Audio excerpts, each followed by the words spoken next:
사랑하는 성도 여러분, 이 땅에 살아가면서 가장 축복받은 인생은 뭐냐면 당신은 꼭 필요한 사람입니다.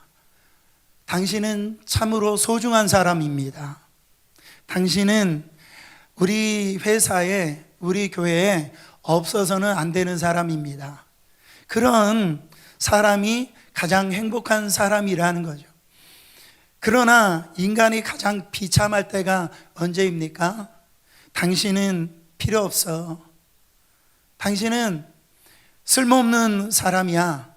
없는 게 나아. 이런 얘기를 들을 때에 참 비참하지 않겠습니까? 제가 한번 일전에 말씀드린 적이 있는데 어느 젊은 부부가 이제 미국에 남편 공부시키려고 미국에 이제 부부가 이민을 온 거예요. 돈이 없기 때문에 이 남편 박사학위를 따게 하기 위해서 아내가 밤낮 없이 일을 합니다. 뭐 꽃도 팔고요, 또 이런 마켓에서 일도 하고 여러 가지 이제 일을 하면서 드디어 남편을 박사로 만들었어요. 근데 어느 날 가족의 장례 일을 의논하다가 부부가 부부싸움하게 되어졌습니다. 그때 남편이 홧김에 부인을 향해서 이제 너 같은 건 필요 없어, 나가. 사람이 말을 해도 왜 그렇게 얘기하냐면, 그렇죠? 참 우리 항상 이 말을 하는 걸 이렇게 들어보면 참 무서워요. 부부간에 그런 얘기할 필요가 있습니까? 없습니까? 다 그렇게 하고 사시나 보죠. 없어요. 너무 무서운 거예요. 총칼만 들지 않았을 뿐이지 그 말 한마디가 그 인생을 얼마나 비참하게 하는지 몰라요. 그래서 이 아내가 충격을 받아가지고요, 정신병원에 입원했다라는 진짜 스토리가 있습니다. 여러분, 내가 필요 없는 존재라는 사실을 상대방으로부터 들을 때에 그 충격은 이루 말할 수가 없는 겁니다. 그렇기 때문에 가장 축복된 말은 뭡니까? 당신은 정말 내게 필요한 사람입니다. 내게 소중한 사람입니다. 자, 우리 옆 사람에게 당신은 내게 꼭 소중한 사람입니다. 필요한 사람입니다. 아니, 그렇잖아요. 있어도 그만, 없어도 그만. 그거는 얼마나 비극적이고 불행하냐 말이죠. 하나님 나라를 위해서는 꼭 그 인재가 필요합니다. 여러분, 지금 대강절을 지금 보내고 있습니다. 대강절이 뭡니까? 예수님께서 성탄, 인간의 몸으로 인카네이션, 자, 우리를 구원하시기 위해서 인간의 몸으로 오신 날, 그게 성탄절인데 그거를 준비하는 그 절기가 바로 대강절이에요. 근데 요즘 분들을 이렇게 보면 진짜 대강절을 지키고 있는 거예요. 대강 지켜요, 대강. 그냥 성찬절이 오는지 마는지 그냥 대강 대충 그냥 세상 정치나 이런 세상 돌아가는 거는 아주 철저히 막 이렇게 신경 쓰고 지키는데, 예수님이 오신 거는 나하고 상관없이 성탄절 그거와 나하고 별로 이렇게 상관없는 것처럼 그냥 대강 그렇게 절기를 지금 보내고 있는지 모르겠습니다. 준비를 안 한다라는 거죠. 여러분, 하나님의 나라에 가장 대표적으로 쓰임받은 한 여인이 나옵니다. 그 여인이 바로 이 마리아예요. 정말 이 나사렛이라고 하는 가장 천대받은 이 갈릴리 지방에 속한 이 나사렛에서, 그 초라한 이 동네에서 어떻게 보면 평범하고 어떻게 보면 소박한 처녀를 하나님께서 성령으로 그 잉태된 그 메시아를 품을 수 있는 이 엄청난 기적과 같이 쓰임받은 여인이 될 수 있었을까? 저는 어느 어떤 환경이 있다 할지라도 이 하나님의 거대한 역사에 어떤 환경 처지에 있다 할지라도 여러분, 오늘 마리아와 같이 쓰임 받으신 여러분 되시기를 예수 그리스도 이름으로 축원합니다. 첫 번째로 하나님의 역사에 쓰임 받는 첫 번째 통로는 뭐예요? 은혜라는 거죠. 28절 한 번 더 봉독합니다. 그에게 들어가 이르되 뭐를 받은 자요? 은혜를 받은 자요. 평안할지어다. 주께서 너와 함께 하시는도다 하니. 마리아는 은혜를 입은 자였다라는 거죠. 하나님께 은혜를 입은 선택받은 자라는 겁니다. 보세요. 지구의 그 수많은 여인들, 중동에 있는 그런 여인들 중에 이 중동의 여인, 그 이스라엘의 한 여자, 그것도 다윗에 속한 그 가문의 남자와 결혼한 한 여자, 그 당시에 가장 천하다라고 여겼던 그 나사렛이라고 하는 조그만 그 동네에 사는 여자. 이 여자가 뭔가 특별하게 다를 게 있습니까? 그렇지가 않아요. 뭔가 공부를 잘했다든지 가문이 좋았다든지 뭔가 돈이 많았다든지 그런 어떤 것이 아니에요. 그냥 어떻게 보면 우리와 평범한 그런 다윗의 가문의 남자와 결혼한 그 여인에 불과하다라는 거죠. 여러분, 그 당시에 유대 땅에 얼마나 미모도 있고 가문도 좋은, 그리고 그렇죠, 환경이 좋은 여자들이 얼마나 많이 있겠어요. 그렇지 않아요? 근데 그 마리아에게 하나님이 그 여자의 몸을 빌어서 세상에 하나님이 오셨다라는 거, 이거는요 상상할 수 없는 특혜요, 축복이요, 선택이요, 은혜이다라는 거죠. 여러분, 우리가 예수 믿고 나면은 자꾸 그런 생각이 들어요. 하나님이 나 같은 것을 어찌하여 선택해 주셨는가? Why me라고 하는 이 생각이 듣는단 말이죠. 그렇지 않아요? 바닷가에 보면 수많은 모래알이 있는데 그 중에 한 모래알을 이렇게 선택해 내듯이 하늘에 이 엄청난 별들이 다 박혀 있는데 그 중에 한 별을 택하듯이 하나님은 어떻게 수많은 역사 속에 수많은 인물이 지나가고 수많은 사람들이 지나가는데, 대단한 사람들, 엄청난 사람들이 있는데 하필이면 왜 나를 자녀로 삼아 주셨을까? 하나님의 은혜라는 거죠. 그런 생각이 드는 거예요. 여러분, 사도 바울은 에베소서에 보면은 그렇게 고백합니다. 나 하나를 택한 것은 기절할 만한 사건이다. 어떻게 하나님이 나를 창세전에 나를 택하여 주시고 내 이름을 아시고 나를 존귀한 자라고 부르시고 바로 나의 인생 전체를 어루만져 주시는 하나님, 이거는 기절할 만한 일이다. 그러면서 그 눈물로써 바로 이 고백을 하는 걸 볼 수가 있어요. 나를 지으신 주님 내 안에 계셔. 처음부터 내 삶은 그의 손에 있었죠. 내 이름 아시죠. 내 모든 생각도 내 흐르는 눈물 그가 닦아주셨죠. 내 이름 아시죠.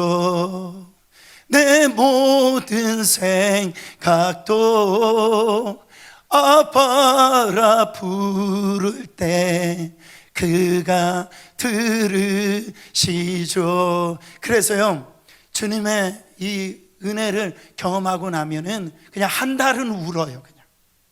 그냥 울고 다닙니다. 어찌하여서 나를 택해 주셨는지.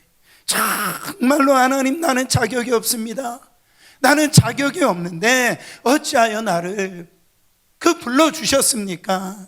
사랑하는 성도 여러분, 여러분 한 분 한 분들은요 이 엄청난 특혜를 받았어요. 엄청난 선택을 받았어요. 엄청난 은혜를 받았다라는 거죠. 오늘 우리의 이 만남은 다 하나님의 은혜입니다. 저는 부부 사이도 이런 말이 오고 갔으면 좋겠어요. 내가 어떻게 당신과 같은 사람을 만났느냐. 억양이 중요해요. 억양이. 내가 어떻게 이렇게 나오면 안 되고, 내가 어떻게 해서 당신 같은 사람을 만났지? 나같이 부족한데 세상에 그 엄청난 많은 남자들이 있는데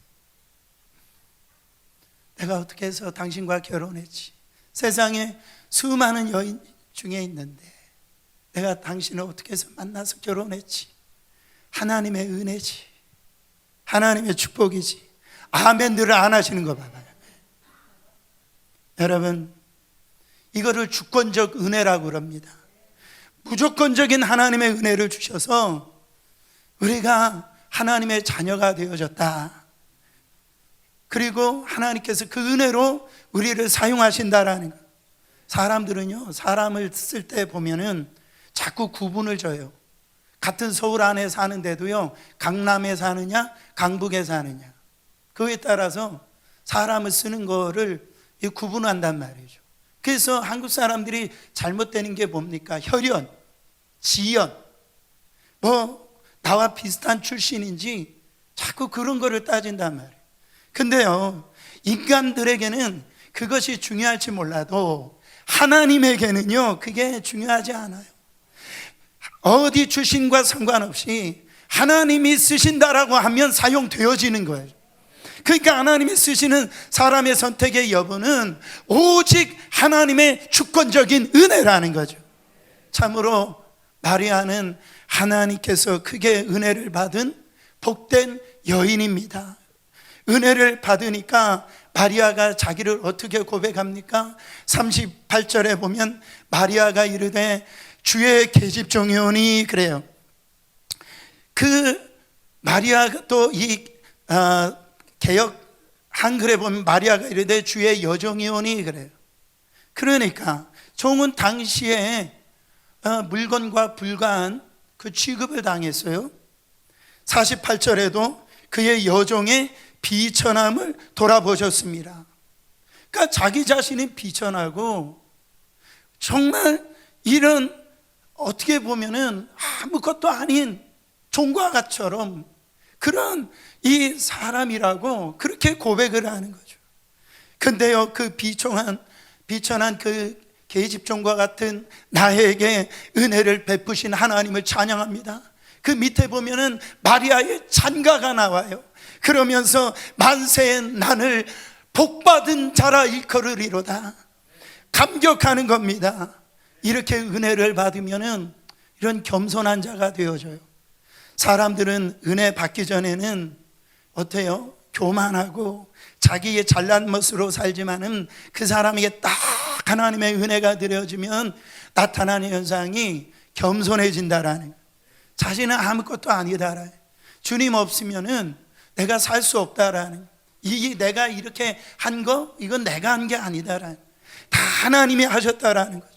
사도 바울이 이 다메섹 도상에서 예수를 만나기 전에는 자기는 힘 있는 사람이라고 자신 만만했어요. 자기처럼 의로운 사람이 어디냐라니. 여러분, 자기는 강한 사람이라고 그랬어요. 그러나 은혜 받으니까 사도 바울이 어떤 사람이라고 자기 자신이 고백합니까? 죄인 중에 괴수라고 얘기합니다. 자기는 살인자요, 폭행자요, 악한 자요, 핍박자였다.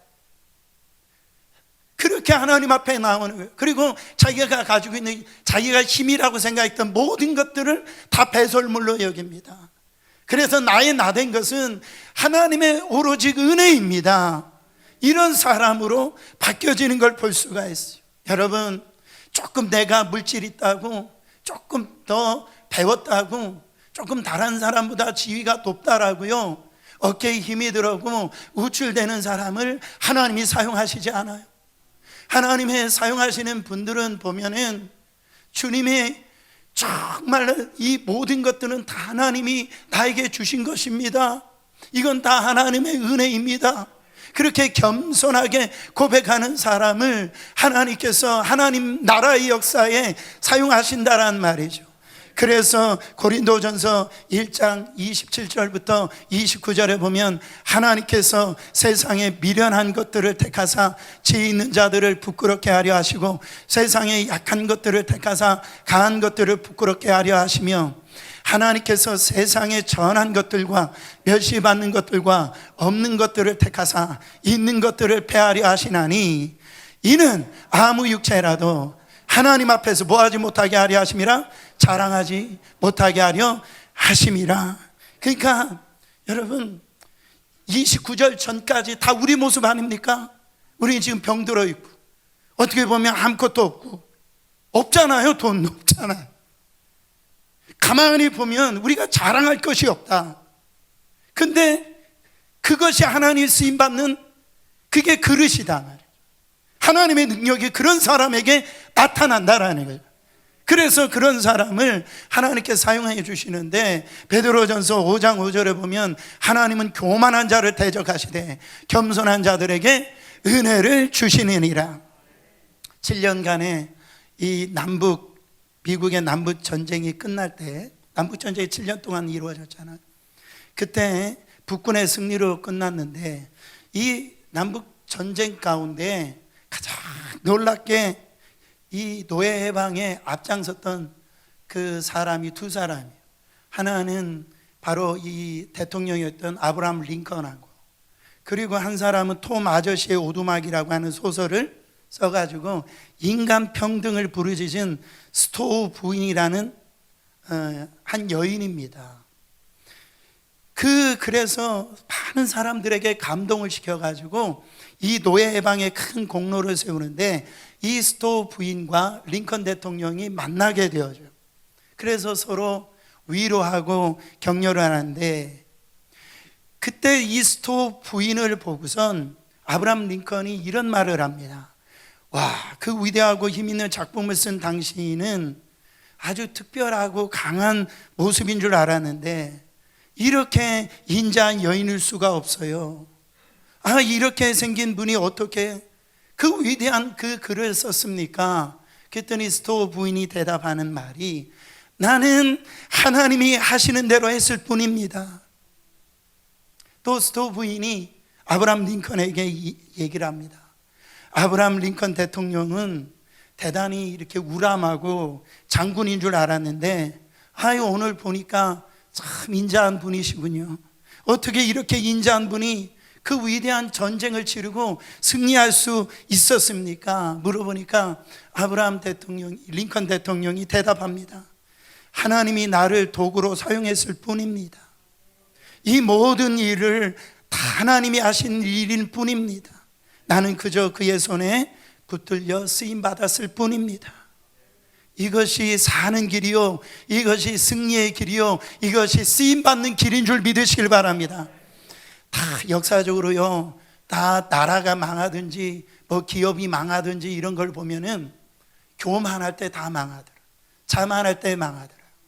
그 사람이 망하는 걸 이렇게 보면은 개인이건 국가적으로 하나님이 그 사람 마음 안에 그 교만을 보시고 그것이 다 이렇게 망가진 걸 볼 수가 있어요. 그래서요, 자기 자랑, 자기의, 자기 교만에 빠질 때는 반드시 망하는데요, 그래서 그런 모습을 보면 꼴 보기 싫다 이런 말 하지 말고 곧 망할 때가 됐구나, 그렇게 생각하면 정답이라는 거죠.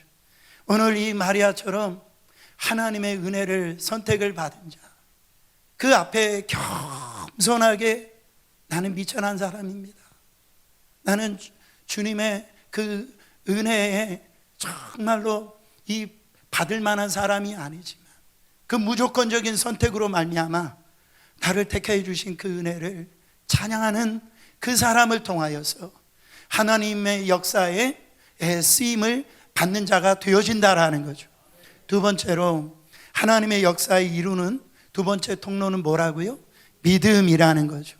천사가 마리아에게 얘기합니다. 31절부터 33절까지 같이 봉독해 보세요. 보라, 네가 잉태하여 아들을 낳으리니 그 이름을 예수라 하라. 그가 큰 자가 되고 지극히 높으신 이의 아들이라 일컬어질 것이요, 주 하나님께서 그 조상 다윗의 왕위를 그에게 주시리니 영원히 야곱의 집을 왕으로 다스릴 것이며 그 나라가 무궁하리라. 지금 마리아는 요셉과 정혼을 했지만은 아직 결혼한 상태가 아닙니다. 이 지금 한 말씀이 뭐예요? 너가 지금 아들을 낳을 것인데 그 아들이 바로 메시아가 될 것이다. 자기가 메시아의 어머니가 될 것이라는 거죠. 그렇게 유대인들이 간절히 기다렸던 메시아 그리스도가 바로 너의 몸을 통해서 나을 것이다. 자기는 지금 보세요, 남자를 알지 못한다라고 그랬는데 얼마나 황당하겠습니까? 이게 성경 얘기니까 황당하지 않게 들리지 모르지만은 지금 내가 처녀인데 이 이야기를 하나님의 음성으로 들었다라고 한번 생각해 보였어요. 얼마나 여러분 이해가 되겠냐 말이죠. 당시에 정혼한 상태에서 아이를 가지면은 간음죄로 해가지고 돌에 맞아서 죽을 죄라는 거예요. 그러니까 얼마나 두렵겠습니까? 그래서 34절에 마리아가 뭐라고 얘기하냐면, 마리아가 천사에게 말해, 나는 남자를 알지 못하니 어찌 이 일이 있겠습니까? 이게 반문하는 것도 뭐 이게 다른 말이 아니에요. 이때 가브리엘 천사가 뭐라고 얘기합니까? 35절, 천사가 대답하여 이르되 성령이 내게 임하시고 지극히 높으신 이의 능력이 너를 덮으리니 이러므로 나실 바 거룩한 이는 하나님의 아들이라 일컬으리라. 임신한 것은 너의 힘으로 되는 것이 아니고 성령의 힘으로 된 것이다. 하나님의 능력으로 덮일 때 하나님의 이 아들을 낳게 되는 역사가 일어날 것이다. 그래도 믿지를 않으니까 이 가브리엘 천사가 내 친족 엘리사벳이 세례 요한을 6개월 전에 그가 노년인데 아이를 가진 거를 볼 수 있지 않느냐, 기적이 일어난다라는 거예요. 근데 마리아는 그 엘리사벳도 노년이지만 그 남자하고 그렇게 잠자리를 가졌기 때문에 난 거 아닙니까? 나는 그 남자를 알지도 못하는데 어떻게 내 안에 이거를 이런 일이 일어날 수 있겠습니까? 그렇게 질문을 할 때 천사가 37절에 이런 말을 합니다. 큰 소리로 읽어보세요. 대저 하나님의 모든 말씀은 능하지 못하심이 없느니라. 하나님이 원하시면은 안 될 일이 없다라는 거죠. 그러니까 우리가 어떤 일을 할 때 이게 하나님이 원하시는 것인지 아닌지가만 분명하면은 하나님께서는 하나님의 일을 하나님이 하신다라는 거죠. 그제야 마리아가 믿음이 생겼어요. 대답을 합니다. 38절에 보면 주의 여정이 오니 말씀대로 내게 이루어지이다. 여러분, 이게 믿음이에요. 두려움이 이제 극복을 하는 거예요. 하나님의 일을 감당할 때 두려움이 옵니다. 염려, 근심이 이렇게 없는 게 아니에요. 근데 그 두려움을 넘어서는 뭐가 있어야 돼요? 이 믿음이 있어야 돼요. 누구든지요, 쓰임 받지 못할 이유가 다 있어요. 그래가지고 뭐 내가 돈이 없어서 내가 못합니다. 지금 환경이 안 됩니다. 지금 내가 이 사업이 이래서 없어서 이렇게. 하나님은요 그런 소리를 듣고 싶지 않아요. 말씀을 듣고 그 믿음으로 나아가는 그 한 사람을 원하신다라는 거죠. 이 믿음을 성경에서는 어떻게 말씀하시는지 45절을 보면은 주께서 하신 말씀이 반드시 이루어지리라고. 어떻게 해요? 믿은 그 여자에게 뭐가 있답니까? 복이 있도다, 복이 있도다. 이 믿음을 가진 사람을 복받은 사람이라고 얘기를 하는 거예요. 하나님은 믿지 않는 사람을 하나님 나라의 역사에 통로로 쓰이지를 않아요. 보세요. 근데 잘 보세요. 자칫 지금 잘못하면 자기가 돌 맞아져서 죽을 수 있는 상황인데 마리아가 어떻게 이런 고백을 할 수 있는 여인이 될 수 있었을까요?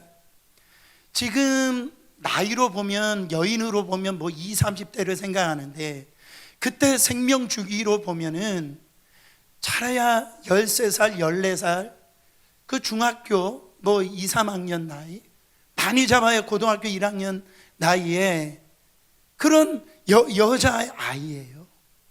여러분 보세요. 이거에 대한 대답을 두려움이 있을 수밖에 없는 이 마리아가 어떻게 주의 말씀이 내게 이루어지기를 원합니다, 이 믿음의 선포를 할 수 있냐라는 그 답은 35절입니다. 35절. 천사가 대답하여 이르되 뭐가? 성령이 내게 임하시고 지극히 높으신 이의 능력이 너를 덮으리니. 바로 이런 믿음이 생기는 것은 성령의 덮음이라는 거죠. 성령의 능력이라는 거죠. 비록 자기가 미혼모로 취급받는다 할지라도, 설사 요셉이 자기를 갖다가 버린다 할지라도, 아무도 자기 말을 믿지 않는다 하더라도 이 하나님이 주신 말씀 그대로 이루어지기를 원합니다. 이 믿음의 고백을 할 수 있는 것은 이것을 향하여서 자기가 돌에 맞아서 죽는 한이 있다 할지라도 자기 몸에서 정말 이 엄청난 하나님이 내 뱃속에서 잉태되어지고 날 것이라고 하는 이 말씀을 믿을 수 있는 것은 마리아 힘으로는 이런 고백을 할 수가 없었다라는 거죠. 바로 성령이 덮여질 때에, 하나님의 능력이 그 안에 역사하실 때 이 믿음이 생겼다라는 거죠. 여러분, 우리가 신앙생활 하다 보면은 그 문제가 뭡니까? 성령의 덮으심이 없기 때문에 그래요. 하나님의 능력을 받지 않으니까. 여러분, 믿는 자라면 하나님께서 불가능이 없다라는 것을 다 믿으시죠. 할렐루야. 근데 정말 문제는 뭐냐면, 다른 사람에게는 그 얘기를 할 수가 있는데 그게 나에게 그런 일들이 일어났을 때 내가 믿지를 못한다라는 것. 그 이유는 단 한 가지입니다. 내 안에 성령이 덮여지지 않기 때문에 그래요. 하나님의 능력이 덮여지지 않기 때문에 그렇습니다. 하나님의 기준은 믿음입니다. 믿음이에요. 하나님은 믿음으로 하지 않는 것을 다 죄라고 말씀하고 있어요. 믿음으로 하지 않는 것을 하나님은 기뻐하시지 않는다라고 그랬어요. 그러니까 믿음으로 하지 않는 것은 하나님과 아무 관계가 없어요. 아무리 큰 일을 했다 손치더라도 그 안에 뭐가 빠져버리면, 믿음이 빠져버리면 하나님이 기뻐하시지 않아요. 믿는 자들에게는 능치 못함이 없다라고 말씀하십니다. 하나님은 믿음을 통하여서 오늘도 기적과의 도구로 이 사용하기를 원하시는데 반드시 믿음이 필요하다는, 하나님의 일을 하는 데 있어서 불신앙이 이 방해가 되는 거예요. 여러분, 주님께서 공생의 기간에서 다른 곳곳에서는 엄청난 이적과 기적을 행하셨는데 주님이 탄생한 그 나사렛에서는 하나님의 역사를, 그 기적을 베푸시질 않았어요. 그 이유는 믿지 않았기 때문이다, 그렇게 얘기해요. 예수님은 각색 병자들을 고치실 때에 항상 물어보시는 질문이 있어요. 그게 뭡니까? 내 믿음대로 될지어다 말이에요. 아멘도 아무나 하는 게 아닙니다. 그 믿음이 내 안에 화합이 되어질 때 할렐루야 아멘이 터져 나오는 거예요. 사랑하는 성도 여러분, 하나님이 쓰시고 싶어도 믿음이 없어 쓰임받지 못하는 사람이 세상에 수없이 많이 있습니다. 교회를 다니면서도 이 믿음이 없는 거예요. 지금은 돌아가셨지만은 그 유명한 코미디언 구봉서 장로님의 이 신앙생활에 이 간증이 참 은혜가 되어져. 그 연예인 교회를 그 당시에 하용조 목사님이 목회를 하셨는데 그 연예인들을 이렇게 데리고 성경 공부를 이렇게 이제 가르치셨는데, 그때 연예인들이 다 이렇게 나왔는데 그 젊은 연예인 이 연예인이 그런 얘기를 하는 거예요. 목사님, 농담하지 마세요. 어떻게 처녀가 아이를 낳아요? 그런 얘기 그만하시고 예수님께서 좋은 일 많이 하셨잖아요. 그 다른 말씀 가르쳐 주시죠. 그렇게 얘기하는. 그러니까 이 하 목사님이 이 성육신 사건, 이 크리스마스가 굉장히 중요하잖아요. 그래가지고 더 열정적으로 그 연예인들에게 가르쳤는데 자꾸 이 젊은 연예인이 아주 그 분위기를 이상하게 안 좋게 하는 거예요. 그때 구봉서 장로님이 보다 못해가지고 벌떡 일어나가지고 그 후배 연예인을 향해가지고 야, 마리아 이 신랑 요셉도 믿었는데 네가 뭔데 안 믿어? 아니 마리아, 신랑도 믿었는데 네가 뭔데 안 믿어 그랬대. 여러분, 지금 하나님이 우리에게 말씀하셔요. 네가 뭔데 그렇게 안 믿어? 그렇잖아요. 믿음은 바라보는 것들의 실상이요, 보이지 않는 것들의 증거라고 그랬어요. 아브라함이 미리 다 알고 그 여행을 떠난 게 아닙니다. 하나님의 말씀을 듣고서 갈 바를 알지 못하고 떠난 거예요. 믿고 가니까 이스라엘 역사의 믿음의 조상으로 쓰임 받은 겁니다. 여러분, 아이를 낳을 것 병원에서 검사 받은 게 아닙니다. 하나님의 말씀을 75세 때 듣습니다. 바로 100세에 그 언약의 아들을 낳을 것이다. 여러분, 노아도 다 경험해보고 연구해보고 방주를 만든 게 아니에요. 하나님의 말씀에 믿고 그 다른 하나님 앞에 그래서 쓰임받았다라는 것이죠. 사랑하는 성도 여러분, 하나님이 쓰시려 할 때 언제까지 환경 탓, 언제까지 부모 탓, 언제까지 세상 탓, 조상 탓. 여러분, 사실 환경이 좋아진다라고 하나님 앞에 쓰임받을 수 있어요. 근데 왜 환경에 매달리냐, 왜 사람에게 매달리냐. 성령의 덧입힘을 받으세요. 하나님의 능력을 사모하세요. 그러면 내 안에 믿음이 생깁니다. 다른 사람이 다 안 된다 할지라도 그 믿음이 딱 내 안에 오니까요, 그게 현실로 하나님의 말씀이 내 인생 가운데 나타난다라는 거죠. 그래서 하나님의 역사에 아주 존귀하게 쓰임받는 자가 되어집니다. 마지막으로 하나님의 역사가 쓰임받는 이루는 통로는 말씀의 전적인 뭐예요? 순종이라는 거죠. 마리아가 요셉과 정혼했지만 아직 그와 동침하지 않는 상태입니다. 그 말은 계속해서, 그건 뭡니까? 유대인들의 관습에 의해서 죽을 수가 있는 것, 죽음의 의미입니다. 근데 마리아는 38절에 말씀대로 내게 이루어지기를 원합니다. 말씀에 순종을 했어요. 이거는 보통 말이 아닙니다. 자신의 전 생애를 갖다가 이 고백으로 인하여서 내가 죽는 한이 있다 할지라도 그 말씀대로, 그 말씀이 통로가 되어지는 나의 육신이, 나의 삶이 되어지기를 원합니다라고 하는 순종을 얘기하는 걸 볼 수가 있어요. 그 순종으로 인하여 어쩌면 여러분 조롱과 비난을 받아야 됩니다. 미혼모로서 무거운 짐을 져야 될 수도 있어요. 부모로부터, 가문으로부터 내어 쫓김을 당할 수도 있어요. 죽을 수도 있어요. 이 모든 것을 감수하겠다라는 얘기죠. 이해되어서 순종하는 게 아닙니다. 하나님의 말씀이니까 순종하는 거예요. 정말 은혜 받은 사람들의 대표적인 특징 하나가 바로 이 순종하는 사람이 되는 거예요. 내가 목사님 은혜 받았어요, 내가 성령 받았어요, 그런데 순종하지 않아요? 그거 가짜 은혜 받은 거예요. 진짜 은혜를 받으면 하지 말라라고 해도 순종을 합니다. 주의 말씀대로 살아가려고 발버둥을 친단 말이죠. 사람들이 헌신의 순종을 기피하는 것은 결국 헌신에 대한 그 대가를 두려워하고 부담스럽게 생각하기 때문에 그래요. 마리아는 목숨이 걸린 문제입니다. 그러나 하나님의 말씀에 지금 하나님의 뜻을 통하여서 자기의 목숨을 거는 거예요. 하나님의 역사의 기적은 이런 사람을 통해서 이루어졌고, 이런 사람을 통하여서 영광을 받으신 줄 믿으시길 바랍니다. 우리가 힘이 부족하여서 하나님의 뜻을 이루어 드리지 못하는 게 아닙니다.